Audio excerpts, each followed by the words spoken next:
Assalamualaikum, bertemu lagi dengan saya, Bapak Andi Mulyawan.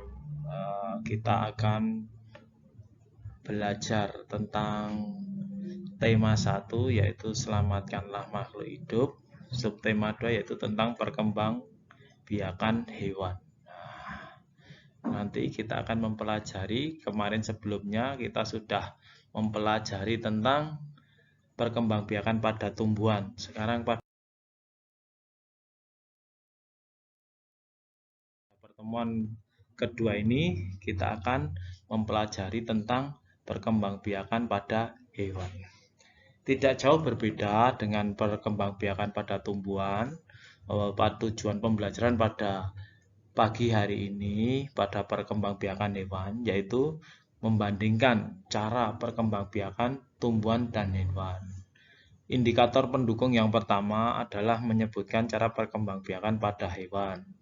Mengidentifikasi hewan yang berkembang biak secara ovovivipar, vivipar, dan ovovivipar. Nanti apakah yang dimaksud dengan ovipar, vivipar, dan ovovivipar akan kita bahas pada pertemuan kali ini.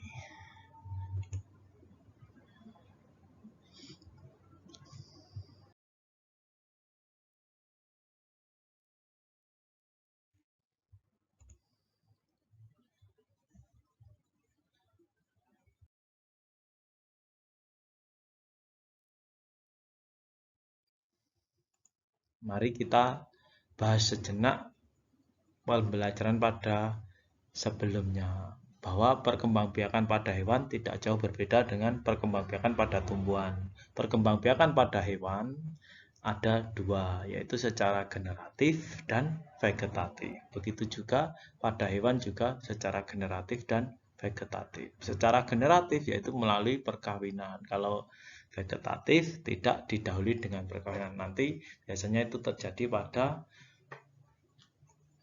hewan dengan sel tunggal, seperti nanti dengan tunas, membelah diri, atau fragmentasi. Nanti akan kita pelajari pada pertemuan yang kedua pada sub 2. Untuk pertemuan pertama kali ini kita akan membahas tentang perkembangbiakan hewan secara generatif atau secara kawin. Nanti akan dibagi menjadi 3, yaitu secara ovipar atau bertelur, vivipar beranak, dan ovovivipar bertelur dan melahirkan.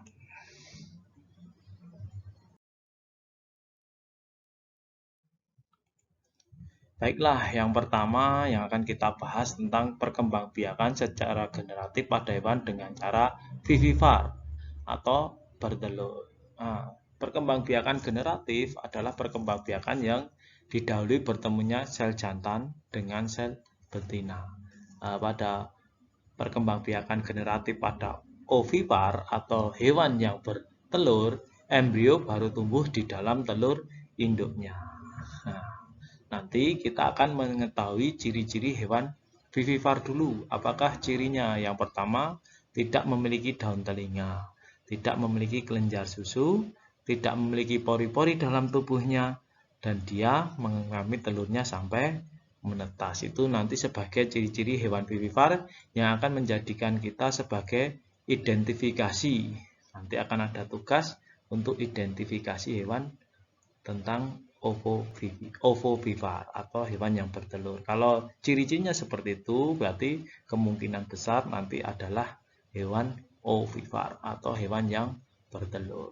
Contohnya hewan yang bertelur atau berkembang biak dengan cara ovipar antara lain ada bebek, ada angsa, ada katak, ada buaya. Nanti kalian bisa melihat di lingkungan kalian, mungkin kalian bisa menyebutkan hewan-hewan yang lainnya. Selanjutnya ada perkembangbiakan generatif dengan vivipar.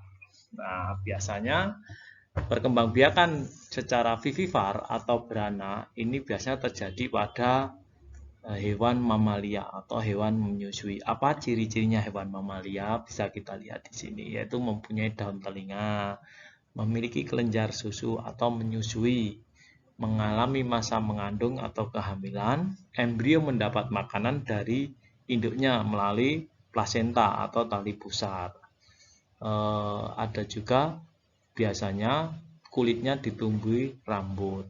Rata-rata bisa sebagai ciri untuk kita menganalisa nanti dalam tugas ciri-ciri hewan mamalia antara lain juga memiliki kaki 4.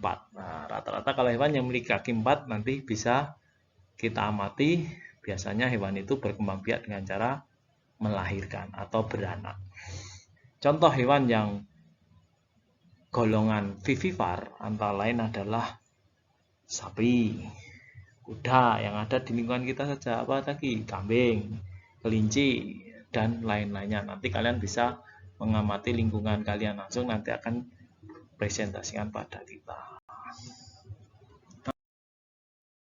Perkembangbiakan generatif yang terakhir adalah ovovivipar. Nah, tadi bertelur, beranak, sekarang adalah ovovivipar, yaitu bertelur dan beranak. Maksudnya bagaimana, Pak? Kok ada bertelur dan beranak? Kalau beranak ya beranak sendiri, bertelur beranak. Tapi kadang ada makhluk ciptaan Allah yang cara perkembangbiakan ada juga yang bertelur dan beranak. Jadi dia bertelur dulu, menyimpan telurnya dalam tubuh, nanti kalau sudah menetas baru dikeluarkan. Kadang rata-rata begitu. Rata-rata itu nanti ciri-ciri hewan yang bertelur dan beranak.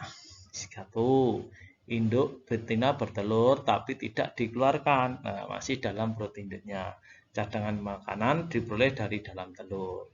Embrio berkembang di dalam telur. Embrio sempurna menetas dan dikeluarkan dari tubuh induk bersama pecahan cangkang telurnya.